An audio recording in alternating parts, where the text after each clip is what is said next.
Hi people, ഞാൻ ദിൻസർ വെഡിറ്റ്. വീഡിയോയിലേക്ക് കടക്കുന്നതിന് മുന്നേ എനിക്കൊരു ചെറിയ കാര്യം പറയുന്നുണ്ട്. ചെറുതല്ല, അത്യാവശ്യം വലിയ പ്രാധാന്യമുള്ള കാര്യം തന്നെയാണ്. അത് നമുക്ക് എല്ലാവർക്കും അത്യാവശ്യം വേണ്ട ഒരു ഘടകമാണ് സിവിക് സെൻസ് എന്ന് പറയുന്നത്. അതായത് ഒരു പബ്ലിക് പ്ലേസിൽ എങ്ങനെ ബിഹേവ് ചെയ്യണം എന്നുള്ള ഒരു സാമാന്യ ബോധം അതുണ്ടാവുക എന്നുള്ളത്. അതായത് ഞാൻ ട്രിവാൻഡ്രം PVR 4DXിലാണ് ഏകദേശം 600ഓളം രൂപ ടിക്കറ്റ് എടുത്തിട്ടാണ് ഞാൻ സിനിമ കണ്ടത്. അപ്പോ അങ്ങ് ഏറ്റവും ബാക്കി ഇരിക്കുന്ന ഏകദേശം 20 വയസ്സിന് മുകളിൽ പ്രായമുള്ള പയ്യന്മാരാണ്. അപ്പം കൊച്ചു കുഞ്ഞുങ്ങളൊക്കെ യൂസ് ചെയ്യുന്ന ബൊമ്മകളില്ലേ, അപ്പൊ അതിൽ നിന്ന് ഇങ്ങനെ വയറ്റിലൊക്കെ ഞെക്കുമ്പോഴത്തേക്ക് പി പി എന്നൊക്കെ പറഞ്ഞ സൗണ്ട് ഒക്കെ ഉണ്ടാക്കുന്ന കുറെ ബൊമ്മകൾ. അപ്പൊ ഈവൻ സിനിമയുടെ ഇമോഷണൽ സീനുകൾ ഉൾപ്പെടെ ഇത്തരം ഈ ബൊമ്മകൾ യൂസ് ചെയ്തുകൊണ്ട് സൗണ്ടുകൾ ഉണ്ടാക്കുക, ചില ഇമോഷണൽ സീൻ വരുമ്പോൾ ഭയങ്കര കമന്റുകളൊക്കെ അടിക്കുക. അപ്പം ഇത്തരം പ്രവൃത്തികൾ കാണിക്കുമ്പോൾ നിങ്ങൾ എന്താ സ്വയം മാസാണ് എന്നാണോ വിചാരിക്കുന്നത്? വെറും ഊള പരിപാടിയാണ് നിങ്ങളാണ്. എനിക്ക് അത്യാവശ്യം ഒരു 20 വയസ്സിന് മുകളിൽ നിന്ന് പറയുമ്പോൾ അത്യാവശ്യം പക്വതയൊക്കെ ഉള്ള ഒരു പ്രായമല്ലേ. മറ്റുള്ളവർക്ക് ഇതൊക്കെ ഒരു ഇറിറ്റേഷൻ ഉണ്ടാവും, അല്ലെങ്കിൽ അവരുടെ ഒരു സിനിമ ആസ്വാദനത്തെ ബാധിക്കും എന്നുള്ള ഒരു സാമാന്യ ബോധം നിങ്ങൾക്കില്ലേ? ഇത് സംഭവിച്ചിരിക്കുന്നത് നമ്മുടെ നാട്ടിലെ സാധാ ലോക്കൽ തിയേറ്ററുകളിലല്ല, ലുലു മോളിലെ PVRലാണ് സംഭവിച്ചിരിക്കുന്നത്. അപ്പൊ എന്റെ ഏറ്റവും ബാക്കിൽ ഇരിക്കുന്ന പയ്യന്മാരാണ്. തീർച്ചയായിട്ടും ഇത്തരം കൈയടികളും കൂവലുകളും വിസിലടികളും എല്ലാം ഞാൻ ഇഷ്ടപ്പെടുന്ന ഒരു വ്യക്തി തന്നെയാണ്.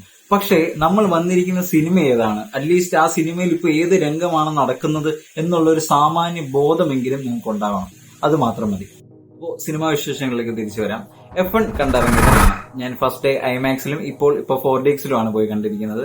അപ്പോ സിനിമയുടെ അഭിപ്രായം എന്താണെന്ന് ചോദിച്ചു കഴിഞ്ഞാല്, നിങ്ങളൊരു സിനിമയെ ഇഷ്ടപ്പെടുന്ന ഒരു വ്യക്തിയാണോ, അല്ലെങ്കിൽ സിനിമ ഒരു മാജിക് ആണെന്ന് വിശ്വസിക്കുന്ന ഒരാളാണോ? എന്നാൽ ഈ സിനിമ നിങ്ങൾ IMAXിൽ തന്നെ പോയിരുന്ന് കാണണമെന്നാണ് ഞാൻ റിക്വസ്റ്റ് ആയിട്ട് ചെയ്യുന്നത്. കാരണം ഈ സിനിമ നിങ്ങൾ കണ്ടില്ലെങ്കിൽ നിങ്ങളുടെ ലൈഫിൽ ഏറ്റവും വലിയൊരു നഷ്ടമാണ് എന്നാണ് എനിക്ക് പറയാനുള്ളത്. എനിക്ക് പേഴ്സണലി 4DXിനേക്കാൾ IMAX തന്നെയാണ് ഇഷ്ടപ്പെട്ടത്. ഞാൻ ഒരു ഗെയിമർ കൂടിയാണ്. അപ്പോൾ അതുകൊണ്ട് എനിക്ക് ഈ സിനിമ ഉടനീളം IMAXിൽ ഞാൻ ഒരു സിമുലേഷൻ്റെ അകത്തിരുന്ന് ഗെയിം കളിക്കുന്ന പോലെയാണ് എനിക്ക് ഫീൽ ചെയ്തത്. കാരണം അത്രയും നമ്മൾ സിനിമയിൽ അത്രയും ഇൻവോൾവ് ആവുന്നുണ്ട് ഈ IMAXിൽ നമ്മൾ ഈ സിനിമ കാണുമ്പോൾ. 4DXിനെ കുറിച്ച് പറയുകയാണെങ്കിൽ മറ്റുള്ള 4DX ഓരോ അഭിപ്രായങ്ങൾ ഞാൻ കണ്ടപ്പോൾ അവർക്കൊക്കെ ഈ നമ്മുടെ ടയറിന്റെ, അതായത് റബ്ബറിന്റെ സ്മെല്ല്, എഞ്ചിൻ ഓയിലിലേക്ക് സ്മെല്ല് ലഭിച്ചതായിട്ട് പറഞ്ഞിട്ടുണ്ടായിരുന്നു. അപ്പോൾ ഞാൻ കണ്ട PVRൽ, അതായത് ട്രിവാൻഡ്രം ലുലുവിലാണ് കണ്ടത്. അപ്പൊ അവിടുത്തെ 4DXിൽ ഈ പറഞ്ഞ പോലെ എഞ്ചിൻ ഓയിലിന്റെ ഒരു സ്മെല്ലും എനിക്ക് കിട്ടിയിട്ടില്ല. ആകെ കിട്ടിയത് ഒരു റെസ്റ്റോ ബാറിന്റെ ഒരു സീൻ വന്നപ്പോൾ കുറച്ച് ഒരു പ്ലസന്റ് ആയിട്ടുള്ള ഒരു സ്മെല്ല് വന്നു. അതല്ലാതെ അതിനി സിനിമയിലെ സീനിന്റെ പ്രകാരം അവരാക്കിയ പെർഫ്യൂം ആണോ, അതോ ഇനി ആ ഒരു അറ്റ്മോസ്ഫിയർ മണക്കാൻ വേണ്ടി അവർ യൂസ് ചെയ്തതാണോ എന്ന് എനിക്കറിയില്ല. അപ്പോൾ അതാണ് ആകെ എനിക്കൊരു ഫ്രാഗ്രൻസ് ആയിട്ട് വന്ന ഒരു കാര്യം 4DXിൽ നിന്ന്. പിന്നെ സീറ്റിങ്ങിനെ കുറിച്ച് പറയുകയാണെങ്കിൽ നല്ലൊരു എക്സ്പീരിയൻസ് ആയിരുന്നു. ഇതിനു മുന്നേ ഞാൻ 4DX ആണെങ്കിൽ ഫാസ്റ്റ് ആൻഡ് ഫ്യൂരിയസ് ആണ് കണ്ടത്. അപ്പോൾ അന്ന് കണ്ടപ്പോൾ എനിക്ക് ഭയങ്കര മോശം, ഒരുമാതിരി അനാവശ്യമായിട്ടുള്ള സ്ഥലത്ത് പോലും ഇങ്ങനെ ഈ സീറ്റ് കിടന്നുകൊണ്ട് ഇങ്ങനെ കുലുങ്ങുന്നത് എനിക്ക് ഭയങ്കര അരോചകമായിട്ട് തോന്നി. അപ്പോൾ അതിനുശേഷം ഞാൻ ആലോചിച്ചു ഇനി 4DX ഒരിക്കലും കാണണ്ടായിരുന്നു. പക്ഷെ ഈ ഇടയ്ക്ക് ഇപ്പോൾ ഫുള്ള് എനിക്ക് വരുന്ന റീൽസ് സജഷനിൽ മൊത്തം 4DXിന്റെ എക്സ്പീരിയൻസ് ഭയങ്കരമാണ് എന്നുള്ള രീതിയിലാണ് ഞാൻ വീണ്ടും പോയി 4DXിൽ തന്നെ കണ്ടത്. പക്ഷേ നല്ലതായിരുന്നു, എനിക്ക് തീർച്ചയായിട്ടും ഇഷ്ടപ്പെട്ടു. അത്യാവശ്യം റിയലിസ്റ്റിക് ആയിട്ട് തന്നെ ഫീൽ ചെയ്തു. അനാവശ്യമായിട്ടുള്ള സ്ഥലത്തൊന്നും ഭയങ്കരമായിട്ട് മോശമൊന്നും സീറ്റിംഗില്ലായിരുന്നു. എല്ലാം കറക്റ്റ് ആക്യുറേറ്റ് ആയിട്ടുള്ള, നമുക്ക് ഈവൻ ആ ഒരു കാർ ഹിറ്റ് ചെയ്യുമ്പോൾ ഉള്ള ഒരു ഫീൽ, നമുക്ക് ഒരു ഗട്ടർ വീഴുന്ന പോലത്തെ ഒരു ഫീലൊക്കെ ഉണ്ട്. അതൊക്കെ ഭയങ്കര പ്രിസൈസ് ആയിട്ട് തന്നെ എനിക്ക് നമ്മുടെ ഈ 4DXിൽ നിന്ന് കിട്ടി. പക്ഷെ പിന്നെ എനിക്ക് അതിലെ നെഗറ്റീവായിട്ട് പറയാനുള്ളത് സൗണ്ടും അതേപോലെ സ്ക്രീനിന്റെ സൈസും ഭയങ്കര ചെറുതാണ്.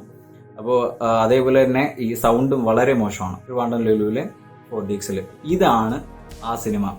അതായത് 4DX നിങ്ങൾക്കത് ആ ഒരു റിയലിസ്റ്റിക് ആ ഒരു ഫീല് കിട്ടണമെന്നുണ്ടെങ്കിൽ ഇത്തരം റേസിംഗ് കൺസെപ്റ്റ് ഉള്ള സിനിമകൾ നിങ്ങൾ 4DXിൽ കാണണം. അങ്ങനെ വെച്ച് നോക്കുവാണെങ്കിൽ കഥയിൽ ഓൾറെഡി നമ്മൾ ഇമോഷണലി സിനിമയിൽ നല്ല രീതിയിൽ അറ്റാച്ച് ആവും. അതോടൊപ്പം തന്നെ ഇത്തരം ഒരു സീറ്റിന്റെ അല്ലെങ്കിൽ ഇത്തരം ഒരു എൻവയോൺമെന്റും കൂടെ നമ്മളെ ആ സിനിമയിലോട്ട് എൻഗേജ് ചെയ്യാൻ സഹായിക്കുന്നുണ്ടെങ്കിൽ ഈ സിനിമയാണ് ഏറ്റവും ബെസ്റ്റ് 4DX മൂവി എക്സ്പീരിയൻസ് നിങ്ങൾക്ക് കിട്ടാൻ പോകുന്ന സിനിമ. IMAX എക്സ്പീരിയൻസ് ഇപ്പോഴും കാണാൻ പറ്റാത്തതിൽ ഞാൻ റിഗ്രറ്റ് ചെയ്യുന്ന ഏറ്റവും വലിയൊരു പടമാണ് ടോപ്പ് ഗൺ മാവറിക്. അപ്പോൾ അതിന്റെ ഡയറക്ടറായ ജോസഫ് കൊസിൻസ്കിയുടെ ഏറ്റവും പുതിയ സിനിമയാണ് F1. അപ്പോൾ ഈ രണ്ട് ടോപ്പ് ഗൺ മാവറിക്കും F1ഉം കമ്പയർ ചെയ്യുകയാണെങ്കിൽ പുള്ളിയുടെ ഒരു മെത്തേഡ് ഓഫ് സ്റ്റോറി ടെല്ലിംഗ് ഉണ്ട്. അതായത് ഈവൻ ആ ഒരു കിടിലൻ നായകന്റെ ഇൻട്രോ, അതോടൊപ്പം പുള്ളിയുടെ കരിയറിൽ പുള്ളി സക്സസ് ആവാൻ പറ്റാത്തതിൽ ഒരു ഫെയിലിയർ മൊമെന്റ് ഉണ്ടാവുന്നു. അപ്പൊ അതിൽ നിന്ന് പുള്ളി റിക്കവർ ചെയ്ത് ഉണ്ടാവുന്ന ആ ഒരു സ്ഥിരം ക്ലീഷേ സ്റ്റോറി ടെല്ലിംഗ് തന്നെയാണ് പുള്ളിയുടേത്. പക്ഷെ ഒരു തരത്തിലും നമ്മളെ ഇത് പ്രഡിക്റ്റബിൾ ആണ് ഫുള്ള് കഥ, പക്ഷെ നമുക്ക് ഒരിക്കലും അതൊരു ഫീൽ ചെയ്യില്ല. ഓരോ മൊമെന്റും ഇങ്ങനെ നമ്മളെ ടെൻഷൻ എടുപ്പിക്കുകയും പുതിയ പുതിയ സാധനങ്ങൾ നമ്മൾ കാണിച്ചു തരികയും ചെയ്യുന്ന ഒരു സിനിമ തന്നെയാണ് F1. നിങ്ങൾക്ക് ഫോർമുല 1 അതായത് F1 എന്ന റേസിംഗിനെ കുറിച്ച് ഒന്നും തന്നെ അറിയത്തില്ലെങ്കിൽ പോലും നിങ്ങൾ ഈ സിനിമയിൽ നിങ്ങൾക്ക് ഒരിക്കലും ആസ്വാദനത്തെ ഒന്നും ബാധിക്കില്ല. കാരണം ഇതിന്റെ ബേസിക് ആയിട്ട് എന്തൊക്കെയാണോ അറിഞ്ഞിരിക്കേണ്ടത് അതെല്ലാം സിനിമയെ തന്നെ നമ്മളെ പഠിപ്പിച്ച് അല്ലെങ്കിൽ അത് വിശദീകരിച്ച് തന്നെയാണ് ഓരോ സീനും മുന്നേറി പോയിക്കൊണ്ടിരിക്കുന്നത്. പുള്ളിയുടെ ഡയറക്ടറുടെ സ്റ്റൈൽ എനിക്ക് ഭയങ്കരമായിട്ട് ഇഷ്ടപ്പെട്ടു. ഞാൻ ആഗ്രഹിക്കുന്നുണ്ട് സത്യം പറഞ്ഞു.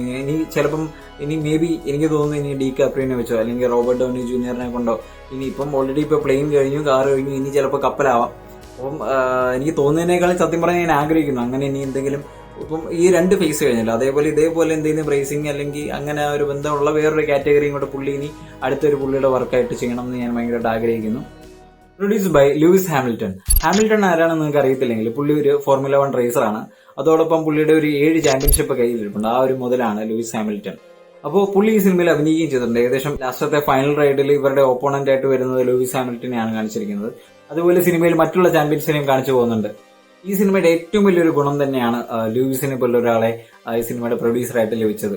അത് സിനിമയുടെ ഔട്ട്പുട്ടിനെ വലിയ രീതിയിൽ ഹെൽപ്പ് ചെയ്തിട്ടുണ്ടെന്ന് നമുക്ക് സിനിമയുടെ ക്വാളിറ്റിയിൽ നമുക്ക് കണ്ടറിയാം. റിട്ടൺ ബൈ ഈറൻ ക്രൂഗർ ആൻഡ് ജോസഫ് ഒസിൻസ്കൈ. അപ്പോൾ ഞാൻ പറഞ്ഞ പോലെ തന്നെ ഈ സിനിമ എന്താണ് അല്ലെങ്കിൽ ഈ സിനിമയുടെ ക്ലൈമാക്സ് എന്താവുമെന്ന് നമുക്ക് ഭയങ്കര പ്രെഡിക്റ്റബിൾ, നമുക്കറിയാം ഇത് തന്നെ ആയിരിക്കും ഇതിൽ സംഭവിക്കാൻ പോകുന്നതെന്ന്. പക്ഷേ ഈ സിനിമയെ വേറിട്ട് നിൽക്കുന്നത് ഈ സിനിമയുടെ ഓരോ സീൻ ബൈ സീൻ അത്രത്തോളം എൻഗേജിങ് ആണ്, അത്രത്തോളം ഓരോ സീനും പുതുമയേറിയതാണ്. ഇപ്പൊ അതിൽ കുറെ അത്യാവശ്യം നല്ല കോമഡി രംഗങ്ങളുണ്ട്, അതേപോലെ ഇമോഷണൽ സീൻസ് ഉണ്ട്, അതേപോലെ നമ്മളെ ഇങ്ങനെ ഇപ്പൊ കയറി വരണം എന്നൊക്കെ ഉള്ളൊരു നമ്മളെ പേഴ്സണലി നമ്മൾക്ക് ഇങ്ങനെ മനസ്സിൽ ഇങ്ങനെ തോന്നിപ്പിക്കുന്ന രീതിയിലുള്ള കുറെ സീനുകളാണ് ഈ സിനിമയിൽ ഉടനീളം ഉള്ളതും. അതേപോലെ തന്നെ ഈ സിനിമ പറഞ്ഞു പോയിരിക്കുന്ന രീതിയും അത്രത്തോളം എൻഗേജിങ് ആണ്. ഫേസസ് പിന്നെ ഒരു 62 വയസ്സുള്ള മനുഷ്യൻ ഇങ്ങനെ നടന്നു വരുമ്പോൾ കിട്ടുന്ന ഒരു ഓറയുണ്ട്, ഒരു കാണുന്ന ഒരു സ്വാഗ് ഉണ്ട്, ഒരു അറഗന്റ് ആയിട്ടുള്ള ഒരു ആറ്റിറ്റ്യൂഡ് ഉണ്ട് സിനിമയുടെ നീളം. എന്ത് കിഡിലാണെന്നറിയാം, എന്ത് കിഡിലും. പുള്ളി നല്ല രീതിയിൽ കഷ്ടപ്പെടുന്നുണ്ട് സിനിമയ്ക്ക് വേണ്ടി. ഒരു ഫിസിക്കിൽ തന്നെ ഭയങ്കരമായിട്ട് നമുക്ക് വിസിബിൾ ആണ്, അതുപോലെ കഷ്ടപ്പെടുന്നുണ്ട് സിനിമയ്ക്ക് വേണ്ടി. പുള്ളി ഇങ്ങനെ സംസാരിക്കുമ്പോഴുള്ള പുള്ളിയുടെ ഒരു ക്ലോസപ്പ് ഉണ്ട്. ഇപ്പൊ പുള്ളിയുടെ ഒരു ചുണ്ട് അല്ലെങ്കിൽ ആ വാ ഇങ്ങനെയൊക്കെ അനങ്ങുന്ന രീതികളൊക്കെ ഉണ്ട്. എന്ത് രസമെന്നറിയ ഒരു പ്രത്യേക ഒരു സിഗ്നേച്ചർ ഉണ്ട് പുള്ളിയുടെ ഫേസിന്, അല്ലെങ്കിൽ പുള്ളിയുടെ ആ ഫേസിൽ ഓരോ ജസ്റ്റേഴ്സിന് ഒരു സിഗ്നേച്ചർ ഉണ്ട്. എന്ത് കിട്ടില്ലെന്ന് പറയുക കാണാനത്. അതേപോലെ സിനിമയിൽ ഇവരുടെ കുറെ കോമഡി രംഗങ്ങളൊക്കെ ഉണ്ട്, അതൊക്കെ നല്ല രസമാണ് കാണാൻ. പുള്ളിയുടെ ആ ഒരു ആറ്റിറ്റ്യൂഡ് കൂടിയുള്ള എല്ലാം സ്പോട്ടിന് മറ്റുള്ള തഗ് മറുപടികൾ എന്നൊക്കെ പറയത്തില്ല, അതുപോലെയാണ് ഗിവ് ആൻഡ് ടേക്ക് ആണ് മൊത്തം. അതേപോലെ ഇമോഷണൽ സീനുണ്ട്, അതായത് പുള്ളിയുടെ ഹെൽമെറ്റിൽ ആകെ ഈ ഒരു ഇത്രയും ഭാഗമേ കാണത്തുള്ളൂ. അപ്പൊ ഈ ഒരു ഭാഗത്തിൽ കൂടെ കാണുന്ന പ്രേക്ഷകന് ആ ഒരു പുള്ളിയുടെ ഒരു ഇമോഷൻ നമുക്ക് മനസ്സിലാക്കണം. നമുക്ക് പുള്ളിയുടെ കണ്ണിങ്ങനെ ഈ ഒരു ഇത്രേ കാണത്തുള്ളൂ ആ ഹെൽമെറ്റിനകത്തൂടെ, അതിങ്ങനെ ഈ കണ്ണിങ്ങനെ നിറഞ്ഞിരിക്കുമ്പോഴല്ലോ സീരിയസ് ആയിട്ട് ഞാൻ തിയേറ്ററിൽ നിന്ന് എന്റെ ഫസ്റ്റ് ടൈം കണ്ടപ്പം എന്റെ കണ്ണങ്ങ് നിറഞ്ഞുപോയി. നമുക്ക് അത്രയും ഒരു ഇമോഷണലായിട്ട് ആ ഒരു സീനെ ഭയങ്കരമായിട്ട്, അത് സ്റ്റോറിയുടെ ബലമാണ്, അതേപോലെ ആക്ടേഴ്സിന്റെ ബലമാണ്, ടെക്നിക്കൽ സൈഡിന്റെ അത്രയും നമ്മൾ ആ ഒരു രീതിയിൽ സിനിമയെ കൊണ്ടുപോയിട്ടാണ് നമ്മൾ അത്രയും ആ സിനിമയിൽ നമ്മൾ ഇമോഷണലി കണക്ട് ആവുന്നത്. ഈ സിനിമയിൽ അതേപോലെ എടുത്തു പറയേണ്ട മറ്റൊരു 2 കഥാപാത്രങ്ങളുണ്ട്. ഒന്ന് ജാവേർ ബാർഡം ചെയ്ത റൂബൻ എന്ന കഥാപാത്രം, അതായത് ബ്രാഡ് പിറ്റിന്റെ ഒരു പഴയകാല സുഹൃത്താണ്. പുള്ളിയുടെ കൂടെ പണ്ട് കോറേസ് ചെയ്തിരുന്ന ഒരു ഫ്രണ്ടാണ് റൂബൻ എന്ന കഥാപാത്രം. ഇവരുടെ ആ ഒരു ഫ്രണ്ട്ഷിപ്പിന്റെ ബോണ്ട് അല്ലെങ്കിൽ ആ ഒരു സ്നേഹം, ഇവരൊരു ജോളി ടൈപ്പാണ്. അപ്പൊ അതെല്ലാം നമുക്ക് ഇവരുടെ ആ ഒരു ഫ്രണ്ട്ഷിപ്പിൽ കൂടെ അല്ലെങ്കിൽ നമുക്ക് എല്ലാവർക്കും കാണും ഇതുപോലൊരു ഫ്രണ്ട്. അപ്പൊ അതുപോലൊക്കെ റിസംബിൾ ചെയ്യാൻ പറ്റുന്ന ഒരു സുഹൃത്തായിട്ടാണ് ഇതിലെ റൂബൻ എന്ന കഥാപാത്രം ചെയ്തിരിക്കുന്നത്. അതേപോലെ ഡാംസൺ ആഡ്രസ് ചെയ്ത കഥാപാത്രമാണ് ജോഷുവ. ചെറുക്കനെ കാണാൻ ഭയങ്കര ലുക്കാട്ടോ, പുള്ളി ഇങ്ങനെ കുറെ കിഡിലെ ഷെയ്ഡ്സ് ഒക്കെ വെച്ച് വരും, ഇത് ലുക്കാന്ന് പറയുക കാണാനായിട്ട്. അപ്പൊ അതേപോലെ ഈ ബ്രാഡ് പിറ്റ് ചെയ്ത കഥാപാത്രമാണ് സണ്ണി ഹെയ്സ് എന്ന് പറയുന്നത്. അപ്പൊ ഈ സണ്ണി ഹെയ്സും ജോഷുവും തമ്മിലുള്ള കുറെ കോൺഫ്ലിക്ട് സീൻസ് ഉണ്ട്. അപ്പൊ ഇവരുടെ കുറെ കോമഡി കൗണ്ടർ അടികളാണ്, രണ്ടുപേരും നല്ല കട്ടക്കാണ് അടിക്കുന്നത്. അതൊക്കെ കിഡിലാണ്, നമ്മളെ ഇങ്ങനെ ഭയങ്കര നല്ല എന്റർടൈൻ ആയിട്ട് കണ്ടുപോകാനായിട്ട് അത് സാധിക്കുന്നുണ്ട്. ക്രാഫ്റ്റേഴ്സ് ഇനി പറയാൻ പോകുന്ന ടീമുകളാണ് ഈ സിനിമ നമുക്ക് ഇത്രത്തോളം ഒരു സിനിമാറ്റിക് എക്സ്പീരിയൻസ് തരാനായിട്ട് നമ്മളെ സഹായിച്ച ഒരു ക്രൂസ് എന്ന് വേണമെങ്കിൽ പറയാം. The first one, the legend Hans shimmer.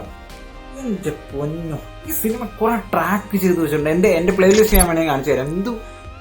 ഇതാണ് ഞാനിപ്പോ വണ്ടി ഓടിക്കുമ്പോഴാണെങ്കിലും ഗെയിം കളിക്കുമ്പോഴാണെങ്കിലും ഇതെല്ലാമാണ് ഇപ്പൊ എന്റെ ഹാൻസ് സിമ്മറിന്റെ ഏറ്റവും F1 പ്ലേലിസ്റ്റ് ആണ് എന്റെ റിപ്പീറ്റിൽ നടന്നുകൊണ്ടിരിക്കുന്നത്. എന്ത് ട്രാക്കാന്ന് പറയും, ഇങ്ങനെ കേൾക്കണം തിയേറ്ററിൽ. ആദ്യത്തെ ഒരു ഇൻട്രോ, ടൈറ്റിൽ കാർഡിന്റെ ഒരു ഇൻട്രോ സീനുണ്ട്, ആ സമയത്തുള്ള പുള്ളി ചെയ്തിരിക്കുന്ന പരിപാടി. അതേപോലെ ലാസ്റ്റ് ഇവരുടെ കുറെ ഗ്രാൻഡ് പ്രിക്സിന്റെ ഒക്കെ കുറെ വീഡിയോസ് ഇങ്ങനെ കാണിച്ചു പോകുന്ന സമയത്തും ആ ഒരു ടൂർണമെന്റ്സ് നടക്കുന്ന സമയത്തും എല്ലാം ഉള്ള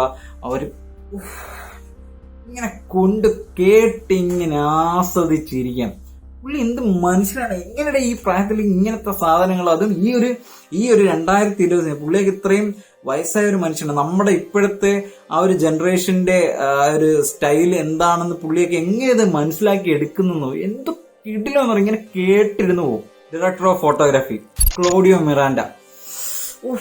പുള്ളി എന്തുവാ ഈ ചെയ്തു വെച്ചേക്കുന്നേ, എന്തുവാ അതായത് F1 ഒരു ടൈറ്റിൽ കാർഡ് എഴുതി കാണിക്കും. അപ്പൊ ആ സമയത്ത് F1 കാർ ഇങ്ങനെ കാണിക്കുന്ന ഒരു ക്ലോസപ്പ് ഷോട്ട് ഉണ്ട്. അതായത് അത്രയും ഏരിയൽ ഷോട്ടാണ്. ഇങ്ങനെ വന്ന് നേരെ ഡ്രൈവറിന്റെ ഇവിടെ ഈ സൈഡ് വീല് വന്ന് നിൽക്കുക.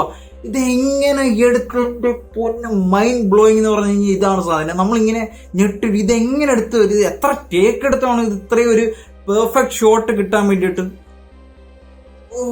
ഞാൻ ഈ സിനിമ വീണ്ടും വീണ്ടും ഇങ്ങനെ കാണാൻ എനിക്ക് കൊതിയാവുന്ന ഏറ്റവും വലിയ റീസൺസ് ആണ് ഈ പറഞ്ഞ ക്യാമറ ആംഗിൾസ്, അതേപോലെ ഈ പറഞ്ഞ ബാക്ക്ഗ്രൗണ്ട് സ്കോർ. ഇത് ആ സാധനം ഇങ്ങനെ തിയേറ്ററിൽ നിന്ന് കണ്ട് നമ്മളിങ്ങനെ കേട്ടിങ്ങനെ സാറ്റിസ്ഫൈ ആവുന്ന കുറെ മൊമെന്റ്സ് ഉണ്ട്. Peak cinema, peak absolute cinema എന്ന് പറയുന്നതാണ് F1 ഒരു മൂവി തിയേറ്റർ വാച്ച് എക്സ്പീരിയൻസ് എന്ന് പറയുന്നത്. നിങ്ങൾ ഐമാക്സിൽ തന്നെ പോയി കാണുക. ഒരു ഏകദേശം ഞാൻ പറഞ്ഞത് ഏറ്റവും ഫ്രണ്ടിൽ നിന്ന് ബാക്കിലോട്ടുള്ള മൂന്നാമത്തെ റോ സെലക്ട് ചെയ്ത് നിങ്ങൾ ഇങ്ങനെ തിയേറ്റർ ഇങ്ങനെ ഫുള്ള് നിങ്ങളുടെ സ്ക്രീൻ ഇങ്ങനെ കണ്ട് ആ സിനിമയിൽ നിങ്ങൾ ഇങ്ങനെ ഇൻവോൾവ് ആയി ഈ സിനിമ കണ്ട് കഴിയുമ്പോൾ നിങ്ങൾക്ക് കിട്ടുന്ന ഒരു സിനിമയുടെ മാജിക് ഉണ്ട്. പൊന്നു മോനെ, അത് പറഞ്ഞ് മനസ്സിലാക്കാൻ പറ്റത്തില്ല. ഇതാണ് സിനിമ. അതേപോലെ editors Stephen Mirrione, Patrick J Smith, അവരുടെ ഉപ്പാടിളകി കാണും. കാരണം ഈ സിനിമയിൽ അതുപോലത്തെ ഷോട്ട്സ് ആണ് മൊത്തം യൂസ് ചെയ്തേക്കുന്നത്. ഇതൊക്കെ എവിടൊക്കെ എങ്ങനെയൊക്കെ യൂസ് ചെയ്യണം, അല്ലെങ്കിൽ എവിടൊക്കെ കറക്റ്റ് ആയിട്ട് പ്ലേസ് ചെയ്യണം എന്നുള്ളവരെ കഷ്ടപ്പെട്ട് കാണും.